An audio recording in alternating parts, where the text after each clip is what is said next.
और उम्मीद करते हैं कि आप लोग अच्छे होंगे।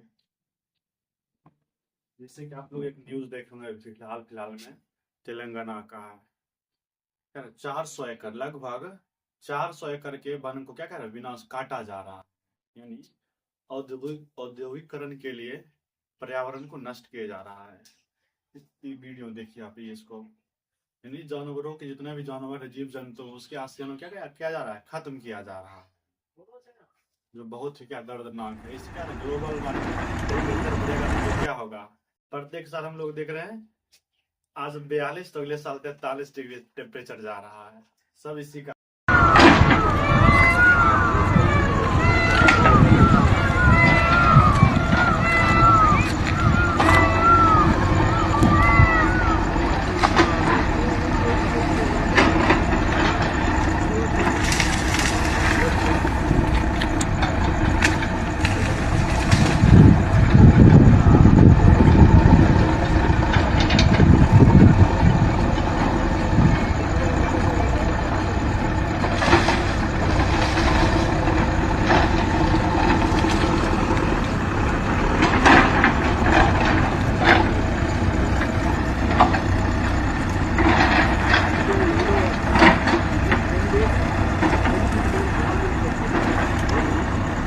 बना हुआ है। तो थोड़ा सा हम लोग देख लेते हैं नागर शैली, बेसर शैली और द्रविड़ शैली के बारे में हम लोग थोड़ा सा देख लेते हैं। यहाँ तक आप लोग पहले नोट कीजिए।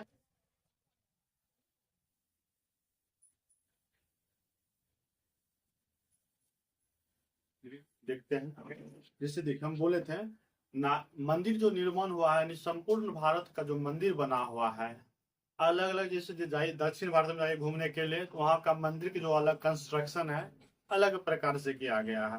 फिर चले आइए आप उत्तर भारत में तो उसका मंदिर का कंस्ट्रक्शन अलग प्रकार से किया गया। नहीं तो भारत का जो मंदिर बना हुआ, भारत का मंदिर मुख्य रूप से तीन शैली में बना हुआ है। ये तीनों शैली देख लीजिए आपके सामने है, नागर शैली, बेसर शैली और द्रविड़ शैली।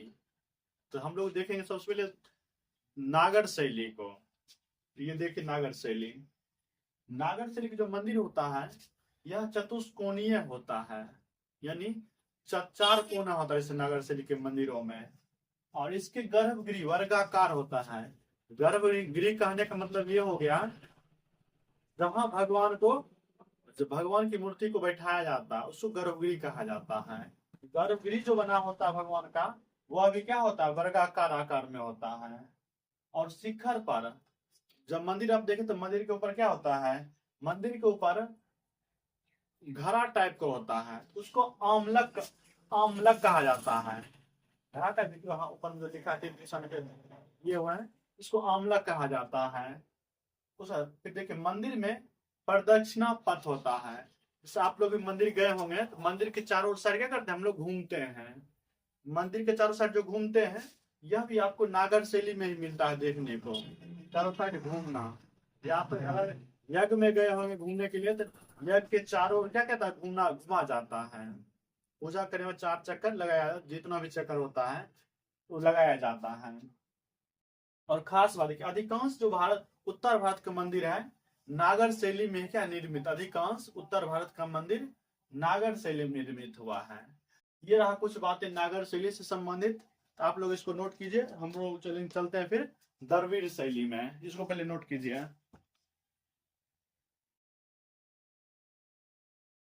आप लोग इसको नोट कर लिए होंगे, आप जस्ट आ गए हैं। जैसे हम लोग नागर शैली पढ़ ली जस्ट, उसके बाद हम लोग पढ़ेंगे द्रविड़ शैली।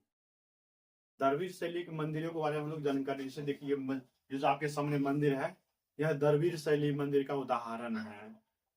इसमें देखिए संरचना कैसे अष्टकोणीय संरचना होता है, यानी दक्षिण भारत जो मंदिर होता है उसमें 8 अष्टकोणीय होता है, अष्टकोणीय संरचना से बना होता है। और इसमें क्या गर्भगृह जो होता है जहाँ भगवान को स्थापित किया जाता है यह आयताकार होता है, यानी द्रविड़ शैली का गर्भगृह होता है आयताकार में होता है। और इसमें भी क्या दक्षिणापथ इसमें भी होता है, यानी उसको भगवान की पूजा करने के बाद हम चारों चक्कर लगाते हैं, इसमें भी द्रविड़ शैली में भी दक्षिणा पथ होता है घूमने के लिए। वो पूजा पर 4 चक्कर जो लगाते हैं वो बोल रहे हैं। उसका लेकिन द्रविड़ शैली का सबसे मुख्य विशेषता यह है कि गोपुरम, द्रविड़ मंदिर शैली में मुख्य विशेषता के रूप में होता है गोपुरम होता है। ठीक, यह ध्यान रखिएगा, पूछा जाएगा कि मंदिर के किस शैली की मुख्य विशेषता गोपुरम है, तो द्रविड़ शैली क्या है, मुख्य विशेषता गोपुरम कहलाता है। इसके शिखर काफी ऊंचे होते हैं, ये मंदिर देखिए बहुत ऊंचाई में होता है। जैसे मीनाक्षी मंदिर देखे होंगे, कितना ऊंचा उसका शिखर है, बहुत ऊंचाई पर। ये देख लीजिए बगल में मीनाक्षी मंदिर। और इसमें देखिए यह दक्षिण भारत में कृष्णा नदी के दक्षिण भारत में कृष्णा नदी के दक्षिण दिशा में अधिकांश मंदिर जो बना हुआ है ना, आपका द्रविड़ शैली का है। ये आपका द्रविड़ शैली के बारे में हो गया, इसको आप लोग नोट कीजिए। अब हम लोग फिर देखेंगे लास्ट बेसर शैली देखेंगे, तब तक इसको नोट कीजिए। अब आपके सामने आ गया मंदिरों की तीसरी शैली, बेसर शैली। ये बेसर शैली के देखिए उदाहरण एग्जाम्पल फोटो दिखा रहे हैं आपको। ये जो शैली है द्रविड़ और नागर शैली का क्या मिश्रण है, दोनों शैली को मिक्स करके जो मंदिर निर्माण किया गया है वही है बेसर शैली का मंदिर। देखिए यह सामान्यतः मध्य भारत में, यानी बीच में, देखिए ऊपर नीचे दक्षिण भारत जाइएगा तो आपको द्रविड़ शैली, और ऊपर में आइएगा तो आपको नागर शैली, और बीच में जो पड़ गया एरिया वहां दोनों का मिश्रण, उसका भी कुछ गुण आ गया, और नीचे ऊपर दोनों का गुण आ गया, यानी उत्तरी भारत का और दक्षिणी भारत का दोनों का मिश्रण जो मिलता है मध्य भारत में मिलता है मंदिर। यहाँ देखिए यह नागर और द्रविड़ शैली का क्या है मिश्रण है। जैसे देखिए होयलेश्वर मंदिर भगवान शिव से संबंधित है, यह कर्नाटक में। यही देख लीजिए, यही जो मंदिर आपके सामने दिख रहा है यह होयलेश्वर का मंदिर है। तो आज हम लोग मंदिर के तीनों शैली के बारे में देख लिए, और हम लोग देखिए कौन सा मंदिर किस शैली में बना हुआ है। उम्मीद करते हैं कि आप लोगों को ये क्लास अच्छा पसंद आया होगा, नहीं भी आया तो कोई बात नहीं, फिर भी देखिए। चलिए हम क्लास यहाँ बंद करते हैं। सभी का धन्यवाद। सभी राम मंदिर जो बना है नागर शैली में राम मंदिर बना हुआ है, इसी शैली को हम लोग देखेंगे। पुरी का जगन्नाथ मंदिर नागर शैली का बना हुआ है, और इसमें इसका जो निर्माण करता है अनंत वर्मा का संबंध जो है गंग वंश से है। यह आपका पहला मंदिर हो गया। उसे कोणार्क का सूर्य मंदिर, कोणार्क का सूर्य मंदिर भी आपको नागर शैली में बना हुआ है, और इसके निर्माण करता जो है नरसिंह देव, और नरसिंह देव का संबंध भी किस वंश से है, गंग वंश से। उसका देखिए खजुराहो का मंदिर है। हम यहाँ जो मंदिर लेकर आए हैं अधिकांश वैसा मंदिर है, पूछा जाएगा कि मंदिर किस शैली में बना हुआ, या फिर इस मंदिर को किसने बनाया है। खजुराहो का मंदिर भी आपको बना हुआ है नागर शैली में, और इसके जो निर्माण करता हुआ धंगदेव का संबंध जो है चंदेल वंश से। उसे कदरिया का कैलाश मंदिर, उसका जो आपका कदरिया का कैलाश मंदिर है, ये जो मंदिर है यह भी आपका नागर शैली का ही एक उत्कृष्ट नमूना है। और इसके शासक जो है बनाने वाले वंश चंदेल वंश। उसका देखिए एल्लोरा का कैलाश मंदिर है, एल्लोरा का कैलाश मंदिर यहाँ बेसर शैली में बना हुआ। एल्लोरा का कैलाश मंदिर ये बेसर शैली में बना हुआ है, और इसके निर्माण करता राष्ट्रकूट वंश के कृष्ण थे। राष्ट्रकूट वंश के कृष्ण ने एल्लोरा के मंदिर कैलाश मंदिर का निर्माण करवाया है। इसका दशावतार मंदिर बगल अपना यूपी में ही है, यूपी के झांसी में पड़ता है यह मंदिर है। और दशावतार मंदिर किस शैली में बना हुआ, बेसर शैली में।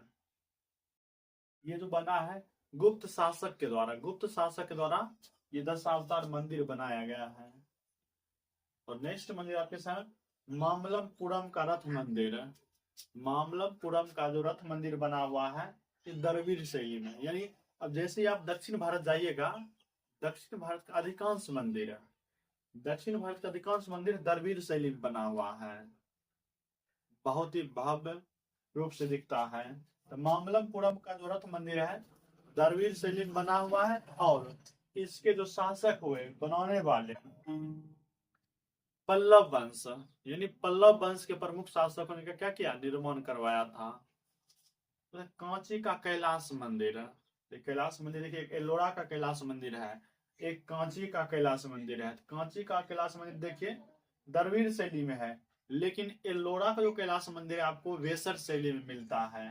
तो कांची का कैलाश मंदिर द्रविड़ शैली हो गया आपका।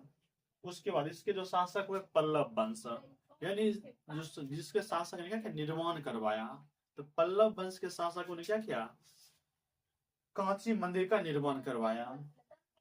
उसका देखिए बैकुंठ पेरुमल मंदिर है, बैकुंठ पेरुमल मंदिर जो है ये भी है आपका द्रविड़ शैली में। इसका जो निर्माण करा, इसका निर्माण करता भी पल्लव वंश के शासक ही थे। उसके बाद देखिए है बृहदेश्वर मंदिर है, बृहदेश्वर मंदिर या फिर राज राजेश्वर भी बोला जाता है कहीं कहीं इसको। इसके जो जो स्थान है तंजौर में है, यह भी आपका द्रविड़ शैली का एक उत्कृष्ट नमूना है। अच्छा देखिए गंगैकोट, गंगैकोट मंदिर जो है इसका निर्माण करता भी राजेंद्र चोल है, और यह जो मंदिर है यह मंदिर भी क्या है, द्रविड़ शैली का उदाहरण है। इस तरीके से आप लोग गुप्तोत्तर कालीन मंदिर के प्रमुख क्या देख लिए, मंदिर देखे, निर्माणकर्ता देखे, उसके बाद स्थापत्य कला की शैली देखे, नहीं मंदिर किस